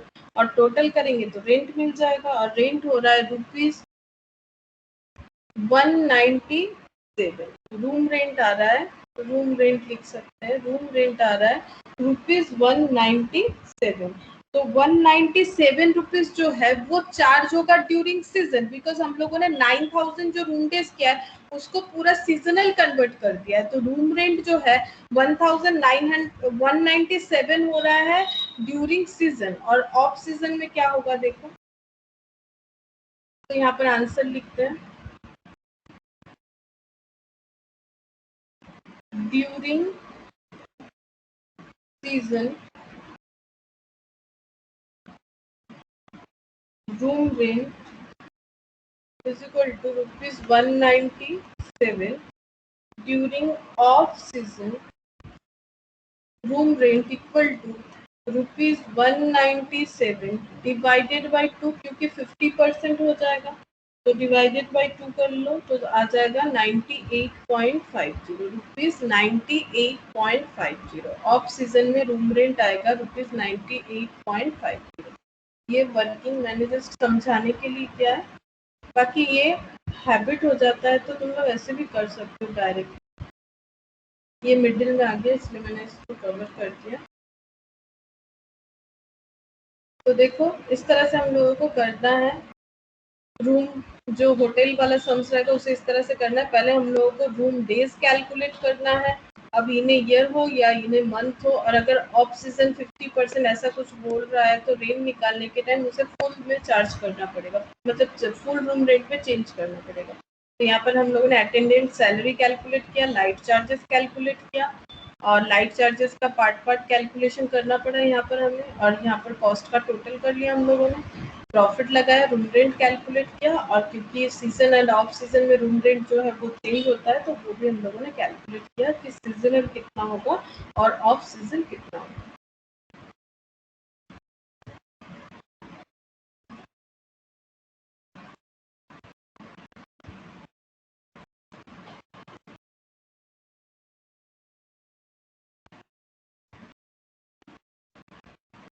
नेक्स्ट हम लोग करेंगे हॉस्पिटल के ऊपर सम्स।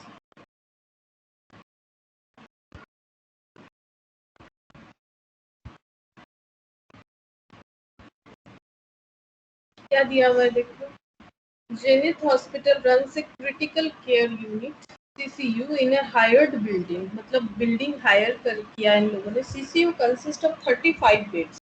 तो CCU यानी क्रिटिकल केयर यूनिट में 35 beds and 5 more beds can be added. Already 35 bedded available है, और 35 बेड के अलावा अगर चाहे तो एक्स्ट्रा 5 बेड हम लोग ऐड कर सकते हैं।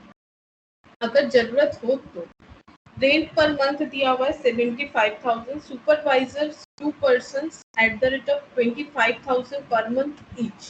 Nurses 4 nurses at 20,000 per month each. Ward boys 4 person 5,000 per month each. Doctors were paid 2,50,000 per month on the basis of the number of patients attended and the time spent by them. Other expenses for the year, अब देखो ये सारा monthly दिया हुआ था, अब ये जो है ये ईयरली एक्सपेंस दिया हुआ है। ईयरली क्या दिया हुआ है देखो, repairs fixed, food to patient variable, variable ही होगा क्योंकि जब जैसा पेशेंट के जैसे खाना दिया जाएगा उसी हिसाब से खर्चा होगा। यहाँ सब दिया हुआ, हम लोग को कुछ चूज करना नहीं है। Other service to patient 3 lakh, laundry charges 6 lakh, medicine 7,50,000 और other fixed expense 10 lakh, administration expense allocated 10 lakh. लेकिन ये है कि ये सारा, एक चीज ध्यान रखो, ये सारा फिक्स्ड है और जबकि ये जो है ये वेरिएबल है। फिर नेक्स्ट देखो क्या बोला, it was estimated that for 150 days in a year 35 beds are occupied. तो पूरे साल में 150 दिन ऐसा होता है जब 35 बेड्स ऑक्युपाई रहते हैं, मतलब full occupied, and 25 beds are occupied for 80 days. लेकिन 80 डेज ऐसा होता है जब 25 बेड ही ऑक्युपाई रहते हैं, यानी 10 बेड खाली रहते हैं। The hospital hired 750 beds at a charge of 100 per day per bed per day to accommodate the flow of patient. लेकिन पेशेंट का फ्लो जब बढ़ जाता है तो हॉस्पिटल हायर करता है 750 बेड्स और जिसके लिए चार्ज देना पड़ता है 100 पर डे, ठीक है, पर बेड पर डे। However, लेकिन this does not exceed more than 5 extra beds over and above the normal capacity of 35 beds on any day. अब यहाँ पर क्वेश्चन में ये बता दिया है कि पूरे साल में 150 डेज ऐसा होता है 35 बेड ऑक्युपाई रहता है, 80 डेज ऐसा होता है 25 बेड ऑक्युपाई रहता है। और जो एक्स्ट्रा बेड का वहां पर बात हुआ था कि नॉर्मल कैपेसिटी है 35, अगर चाहे तो 5 एक्स्ट्रा बेड हम लोग अवेलेबल करवा सकते हैं। और जिसका ईयरली एक डेटा दिया गया है कि ईयरली पूरे साल में 750 बेड है जो इन लोगों ने हायर किया है। लेकिन ये जो क्वांटिटी है ये 5 जो एक्स्ट्रा बेड ऑक्युपाई मतलब हम लोग ले सकते थे उससे ज्यादा नहीं है। एटलीस्ट जो 5 मतलब मैक्सिमम हम लोग 5 बेड्स ही ले सकते थे। अब वही बोला है हाउएवर, जबकि दिस डज नॉट एक्सीड, मतलब ये 750 एक्सीड नहीं कर रहा है। कौन से बेसिस को, कि पर डे पे 35 के अलावा अगर हम लोग चाहे तो और 5 बेड ही ऑक्युपाई करवा सकते हैं या रख सकते हैं, वही बोल रहा है। This does not exceed more than 5 extra beds over and above the normal capacity of 35 beds on any day. एक दिन पे 35 से ज्यादा 5 बेड ही ले सकते हैं और नहीं ले सकते हैं। और वही हम लोगों का जो ऑक्यूपेंसी है वो 750 बता रहा है। ये 750 ये 5 एक्स्ट्रा बेड पर डे वाला जो बेसिस है इसे एक्सीड नहीं किया है। Calculate profit per patient days if the hospital recovers on an average 2,000 per day from each patient. अगर एक एक पेशेंट से जो खर्चा मतलब जो पेशेंट से जो रिकवरी मतलब जो मिल रहा है, ठीक है, फीस जो मिल रहा है वो 2,000 पर डे है। Find out break even point of for the hospital. तो ब्रेक इवन पॉइंट जिन लोगों ने मार्जिनल कॉस्टिंग किया हुआ है उन लोग को समझ में आएगा, जिन लोग को नहीं पता है उन लोग को हम बता देंगे। पहले हम लोग कैलकुलेट करेंगे कि प्रॉफिट कैलकुलेट करना है तो हम लोगों को तो सेल पता होना चाहिए, सेल से कॉस्ट प्लेस करेंगे तभी हम लोग को profit.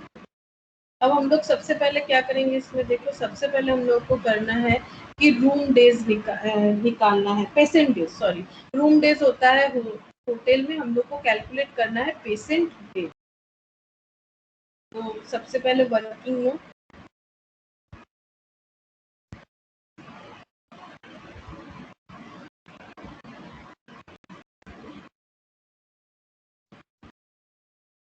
calculation of number of patient days। अब हम लोगों ने अभी रीड किया कि 35 बेड्स जो है वो ऑक्युपाई है पूरे साल में 150 डेज के लिए और 25 बेड्स जो है वो ऑक्युपाई है पूरे साल में 80 डेज के लिए। और एक्स्ट्रा बेड जो लिया गया है उसका कैलकुलेशन करके दिया इन लोगों ने, जो कि है 750। तो यहाँ पर कितना हो जा रहा है 5250 और ये हो जा रहा है 25 इंटू 80, एक बार देख लो, हो रहा है 2000। तो टोटल हो रहा है, total patient days 8000, total patient days हो रहा है 8000। अब हम लोग को क्या करना है, यहाँ पर हम लोग को एक्चुअली प्रॉफिट कैलकुलेट करने बोला है, तो हम लोग क्या करेंगे, पहले कॉस्ट कैलकुलेट कर लेते हैं, उसके बाद ही हम लोग प्रॉफिट कैलकुलेट करेंगे। तो पहले कॉस्ट कैलकुलेट कर लेते हैं, काम करते इससे नेक्स्ट पेज में ही करते हैं।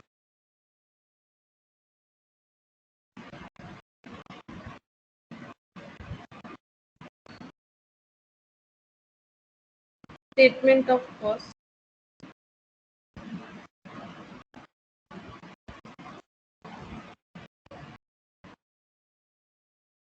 पहले लिखते हैं वेरिएबल कॉस्ट।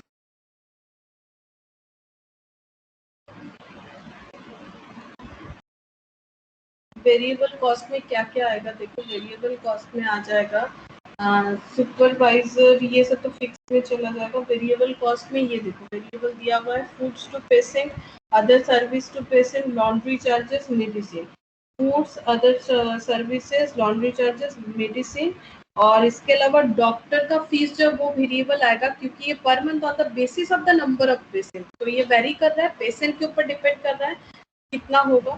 तो 2,50,000 पर मंथ जो है ये वेरिएबल ले लेते हैं, क्योंकि वो नंबर ऑफ पेशेंट के ऊपर डिपेंड कर रहा है। तो पहले लिखते हैं डॉक्टर्स फीस, और हम लोग सारा चीज ईयरली या फिर मंथली करेंगे। तो एक काम करते हैं, हम लोग सारा चीज ईयरली ही कर लेते हैं, क्योंकि ये जो है ये ईयरली कैलकुलेट हुआ है। 2,50,000 इंटू 8,000 है पेशेंट डेज,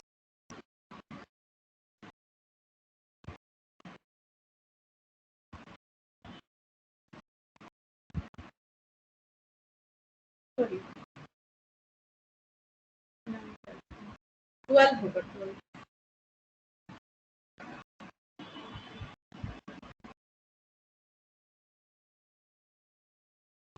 डॉक्टर का फीस कैलकुलेट कर रहे हैं, तो डॉक्टर का फीस हो जाएगा 2,50,000, ये मंथली दिया हुआ है, हम लोग इसे ईयरली में कन्वर्ट कर रहे हैं, तो यहाँ पर हो जाएगा 30 लाख।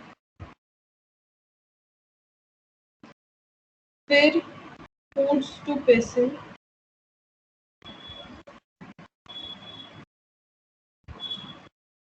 ये है 8,80,000, ये नीचे दिया हुआ था, और जो कि ऑलरेडी ईयरली ही है। Other services to patient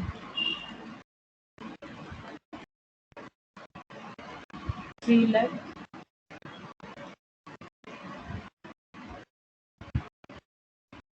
laundry charges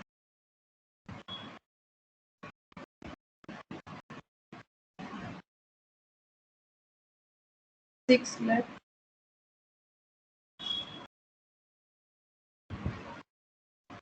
laundry charges 6 lakh, medicine 7,50,000।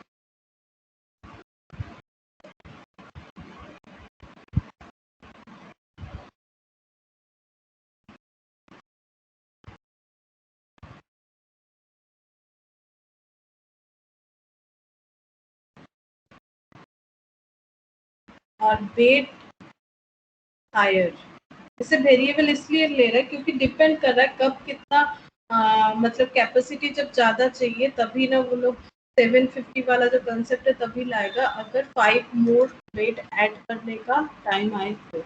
ये देखो 100 पर बेड तभी देना है, अगर नंबर ऑफ पेशेंट ज़्यादा हो जाता है तभी ये यूज़ करना है रेंट, अदरवाइज ये रेंट फिक्स नहीं है, क्योंकि अगर बेड लेंगे तभी रेंट देना पड़ेगा, नहीं तो नहीं, तो इसीलिए ये रेंट होते हुए भी ये वेरिएबल है। हायर तभी होगा जब जरूरत होगा, नंबर ऑफ पेशेंट उतना इंक्रीज करेगा तभी। टोटल वेरिएबल कॉस्ट आ जाएगा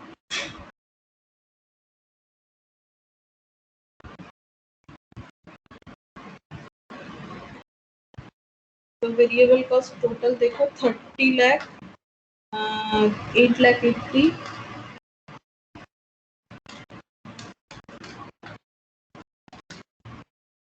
3 lakh 6 lakh 7 lakh 50,000 plus 75,000 56 lakh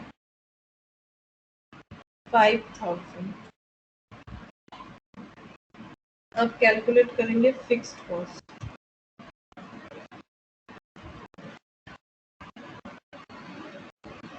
fixed cost में आ जाएगा रेंट,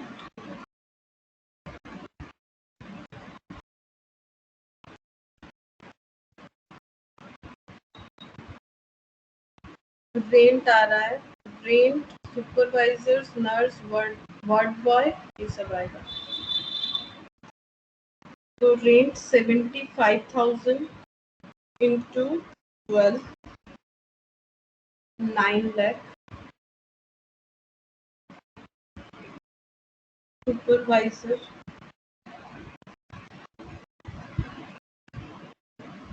2 persons 25,000 पर पर्सन इंटू 12। देखो 2 सुपरवाइजर अलॉट है और यहाँ पर एक सुपरवाइजर का है पर मंथ ईच, तो 2 पर्सन्स का इंटू 2 इंटू 12 करेंगे तो ईयरली आ जाएगा 6 लाख। नर्स 4 नर्स है और 20,000 पर मंथ है ईच इंटू 12, तो 9 lakh 60,000। Ward boy 4 into 5,000 into 12 2 lakh 40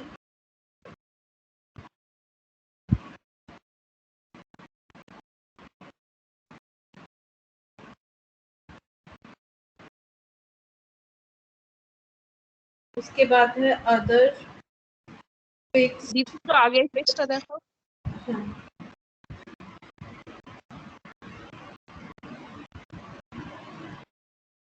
হ্যাঁ হয়ে গেছে। अदर फिक्स्ड एक्सपेंसेस डायरेक्टली दिया हुआ था 10,80,000 और एडमिनिस्ट्रेशन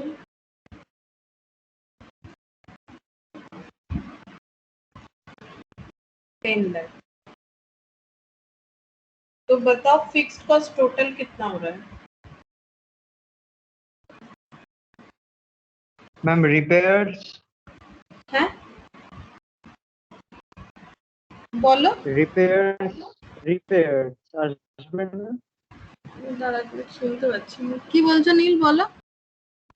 রিপেয়ার্স আসবে না? রিপেয়ার্স রিপেয়ার্স, হ্যাঁ হ্যাঁ রিপেয়ার্সটাও লিখতে হবে, হ্যাঁ রিপেয়ার্সটা বাদ পড়ে গেল।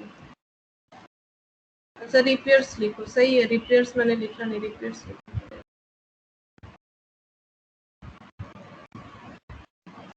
रिपेयर्स है 87,000। टोटल करके बताओ कितना हो रहा है टोटल फिक्स्ड कॉस्ट। फिर हम लोग टोटल कॉस्ट कैलकुलेट करेंगे। ए प्लस बी कर लेते हैं, इसे बी लिख देंगे और आगे वाला जो है इसे ए लिख देते हैं। तो देखो 9 lakh 6 lakh 9 lakh 60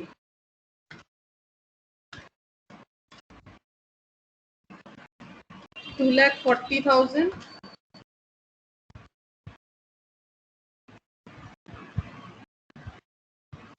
10,80,000 plus 10 lakh plus 87,000 48 lakh 67,000 48 lakh 67,000 ये हो गया फिक्स्ड कॉस्ट और वेरिएबल है 56,05,000। तो टोटल कॉस्ट हो जाएगा 10,472,000। अब हम लोग को कैलकुलेट करना है प्रॉफिट। तो प्रॉफिट मतलब सेल्स माइनस कॉस्ट होगा तो कॉस्ट तो पता चल गया है। सेल देखो पेशेंट लोगों से कितना लिया जा रहा है, 2000 पर पेशेंट पर डे, क्वेश्चन में दिया हुआ था। तो 2000 इंटू 8000, 2000 रुपीज 2000 दिया हुआ है पर पेशेंट पर डे।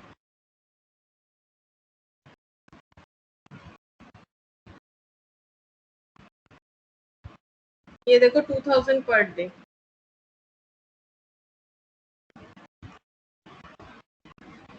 तो 2000 इंटू 8000 पेशेंट डेज है, माइनस 10,47,000 नहीं 104 मतलब 1 करोड़ है शायद, 1 करोड़ 4,72,000। तो माइनस करके देखो कितना होगा, 16 और 60। तो आंसर आ रहा है प्रॉफिट का 5528,000, 5528,000 ये आ गया प्रॉफिट। तो हम लोग को क्वेश्चन में एक तो पूछा था कि प्रॉफिट स्टेटमेंट कैलकुलेट करने बोला था, तो प्रॉफिट आ गया। इसके अलावा हम लोग को पूछा है कि break even point, calculate profit per patient day. अच्छा, कैलकुलेट प्रॉफिट हम लोग को करना है पर पेशेंट डे, और इफ हॉस्पिटल रिकवर्स इतना दिया हुआ है, तो पर पेशेंट डे के बेसिस पे हम लोग को करना है।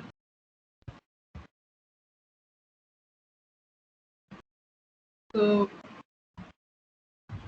Profit per patient day 5528,000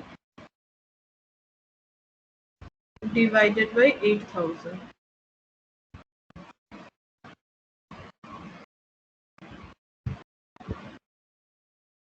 Divided by 8,000 because 8,000 room days है, sorry patient days है, तो 691 आ रहा है। और ब्रेक इवन पॉइंट जिन लोगों ने मार्जिनल कॉस्टिंग करके रखा है, मार्जिनल कॉस्टिंग बीकॉम का 4th सेम में है, अभी नहीं चाहिए, ठीक है, थोड़ा सा एडवांस लेवल का है। तो बीईपी ब्रेक इवन पॉइंट का फॉर्मूला होता है fixed cost divided by contribution per unit. और ब्रेक इवन पॉइंट का मतलब होता है, समझा देते हैं, नो प्रॉफिट नो लॉस। मतलब सेल्स से हम लोग कॉस्ट माइनस करते हैं तो हम लोग को प्रॉफिट मिलता है, और कॉस्ट का मतलब होता है फिक्स्ड प्लस वेरिएबल कॉस्ट। तो sale minus fixed cost minus variable cost equal to profit होगा। तो नो प्रॉफिट नो लॉस मतलब प्रॉफिट जीरो हो जा रहा है, no profit no loss situation मतलब प्रॉफिट जीरो हो रहा है। तो प्रॉफिट जब जीरो हो रहा है, इसका मतलब क्या होता है, हम लोग सिर्फ कितना कॉस्ट रिकवर कर पा रहे हैं। इसका मतलब ये होता है हम लोग जब सिर्फ फिक्स्ड कॉस्ट को रिकवर कर पा रहे हैं, ठीक है। तो प्रॉफिट, ये देखो प्रॉफिट अगर जीरो हो जाएगा तो ये हो गया सेल्स माइनस फिक्स्ड कॉस्ट, और यहाँ लिख सकते हैं वेरिएबल कॉस्ट।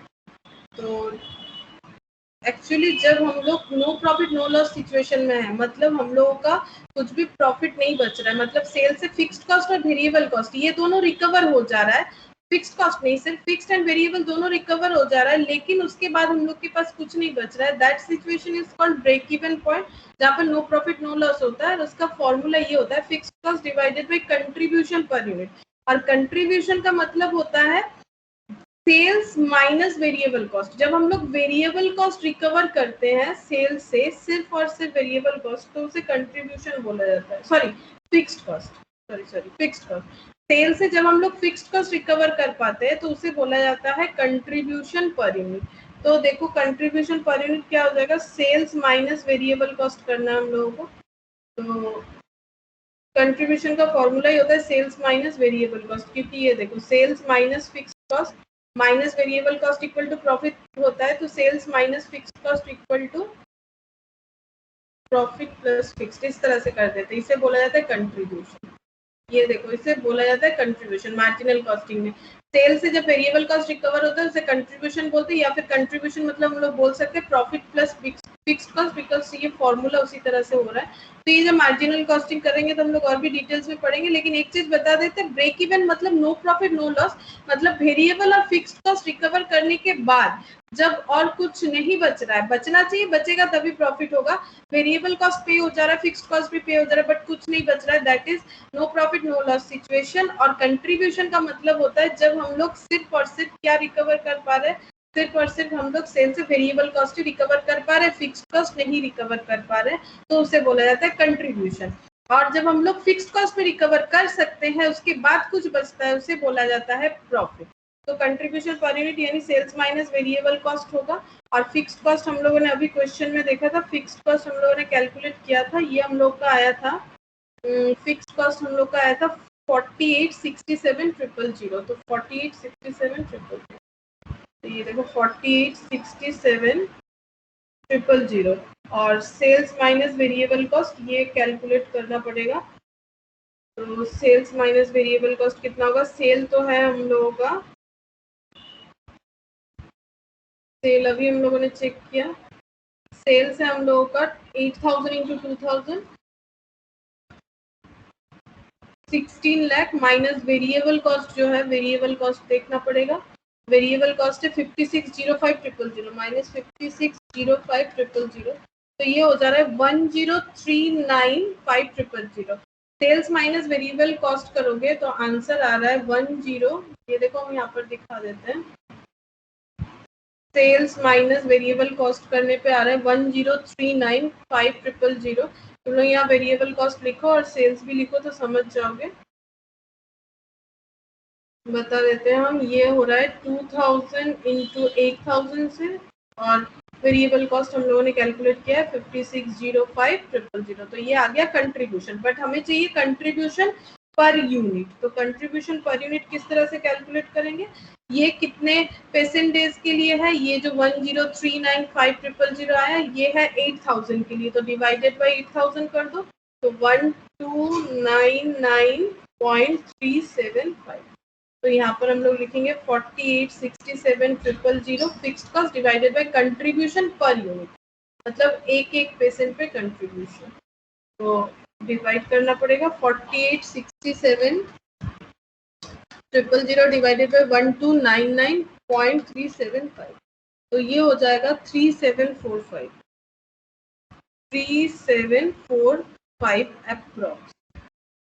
Approx rupees 3745। ये ब्रेक इवन पॉइंट है, ये ठीक है बीकॉम के लिए जो लोग कर रहे हो, बीकॉम का ये 4th सेमेस्टर में आ सकता है, लेकिन ये 2nd सेमेस्टर में नहीं आएगा ब्रेक इवन पॉइंट वाला कंसेप्ट, बाकी पूरा आ सकता है, बाकी जो भी हम लोगों ने भी किया है वो आएगा। और वैसे मैंने समझा दिया, वैसा कुछ टफ नहीं है, तुम लोग इकोनॉमिक्स में भी शायद पढ़े हो, ब्रेक इवन पॉइंट जो होता है नो प्रॉफिट नो लॉस, इसी तरह से है ये वाला।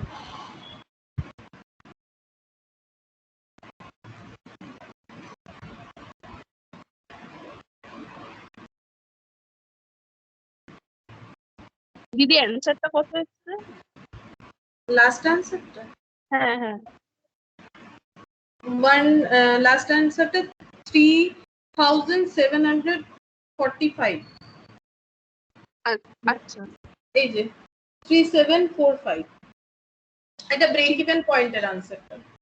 হ্যাঁ হ্যাঁ ब्रेक इवन पॉइंट इतना है, मतलब अगर हम लोग पर डे इतना इनकम करेंगे तो ये no profit no loss situation होगा, मतलब ये आने के बाद हमारा वेरिएबल फिक्स कॉस्ट तो रिकवर हो जाएगा, बट हमारे हाथ में क्लोजिंग बैलेंस कुछ भी नहीं बचेगा, इसीलिए प्रॉफिट जीरो।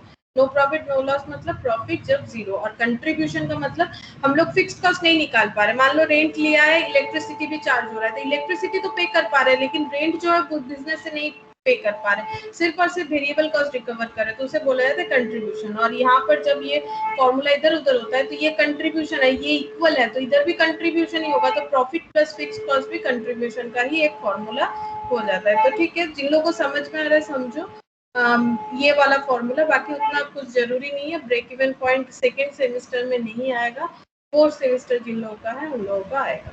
একটু কন্ট্রিবিউশনের ক্যালকুলেশনটা একটু দেখাও।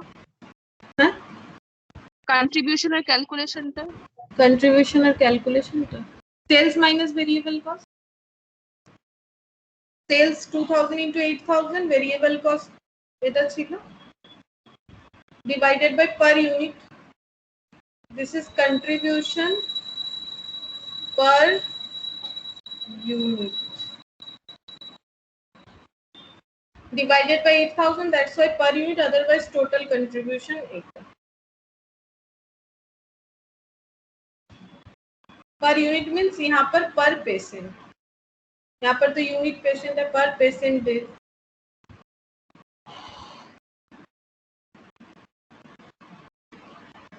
तो हम लोगों ने यहाँ पर दो डिफरेंट टाइप का किया, एक होटल वाला सम्स किया और एक हॉस्पिटल का, और एक एयरलाइंस के ऊपर भी होता है, वो हम लोग नेक्स्ट दिन करेंगे। तो तुम लोग ये वो होटल वाला सम्स प्रैक्टिस करो, क्योंकि हम ऐसा क्वेश्चन दे देंगे तुम लोग को, ठीक है। तो तुम लोग इसमें प्रैक्टिस करके देखो हो रहा है कि नहीं हो रहा है तुम लोगों से। और बाकी ये जो पीडीएफ है जिसमें ट्रांसपोर्टेशन का अच्छा सम्स था, जो कि हम लोगों ने क्वेश्चन नंबर 4 तक कर लिया है, अब बाकी बचा है सिर्फ क्वेश्चन नंबर 3, जो कि इजी है, ठीक है, उतना टफ नहीं है। और क्वेश्चन नंबर 2 थोड़ा सा अलग है, ट्राई कर सकते हो, और 1, तो 1, 2, 3 यहाँ से ये 3 होमवर्क रहेगा, और उसके अलावा जो रहेगा ये होटल वाला सम्स हम तुम लोग को सेंड करेंगे। तो ये 3 क्वेश्चन तुम लोग को होमवर्क में करना है, होटल का एक सम्स जो है वो तुम लोग को होमवर्क में करना है, और पीडीएफ मुझे थोड़ा याद दिलाओ तो हम पीडीएफ सेंड कर देंगे, ठीक है। मुझे एक बार व्हाट्सएप कर दो, अगर हम भूल जाते हैं तो पीडीएफ मिल जाएगा, कोई प्रॉब्लम नहीं है। तो आज हम लोग यहीं तक करेंगे।